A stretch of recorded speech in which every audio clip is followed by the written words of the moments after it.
Hello guys, দেখো আমি ready হয়ে গেছি। বাস আসছে, বাসে আমার দিদিভাই আছে, আমরা ঘুরতে যাব। তো বাসে বসে পড়েছি, সঙ্গে থাকো, আপডেট দিচ্ছি।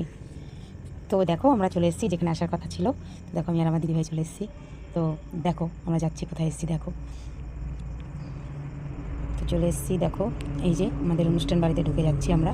তো আসার পরে দেখলাম জায়গাটা আমার খুব ভালোই লাগলো। তো দিদিভাই আমার সঙ্গেই আছে, দিদিভাই একটু বললো ওই দিকটায় যাচ্ছে। আমি তো এই জায়গাটা ঘুরিয়ে তোমাদেরকে একটু দেখিয়ে দিলাম। তো দেখো জায়গাটা কী সুন্দর, অপূর্ব। খাওয়ার টেবিলে চলে এসেছি। পিসির একটু মনটা খারাপ, ও পাশে ওটাও আমাদের একটা কাকিমা হয়, উনি আমাদের সঙ্গে ছিল। দিদিভাই আমরা সবাই রয়েছে, আমার মুখটা দেখাতে পারলাম না, সরি।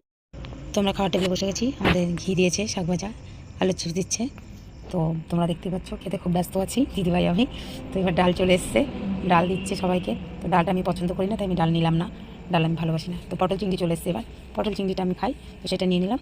তো পটল চিংড়িটা খেতে বেশ ভালোই হয়েছে। এবার এসছে বাটা মাছের ঝাল, সবাইকে দিয়ে দিল, এক পিস করে সবাইকে দিয়ে দিল। সবাই নিয়ে নিয়েছে, সবাই খাচ্ছে। আমি খেয়ে দেখলাম একটুখানি।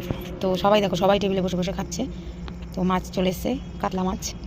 তো আমি বললাম আমাকে একটা পেটি দিতে, কারণ আমি পেটি ছাড়া ভালোবাসি না খেতে। তো পেটি আমাকে দিয়েছে, ঝোলটা আমি নেবো না, না বলে দিয়েছি। দিদিভাই নিয়ে নিল একটু ঝোল।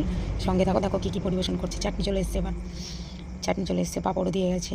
চাটনি দিয়ে পাঁপড় খেতে খুব ভালো লাগে। রসগোল্লা পড়ে গেছে, দই পড়ে গেছে, সব কিছু পড়ে গেছে, কমপ্লিট। এবার আমরা খাওয়া দাওয়া করে টোটো করে বাড়ি চলে আসছি। সবাই ভালো থেকো, সুস্থ থেকো, আমাকে একটু ভালোবাসা দিয়ে আমার পাশে থেকো সবাই। অসংখ্য ধন্যবাদ, থ্যাংক ইউ সো মাচ।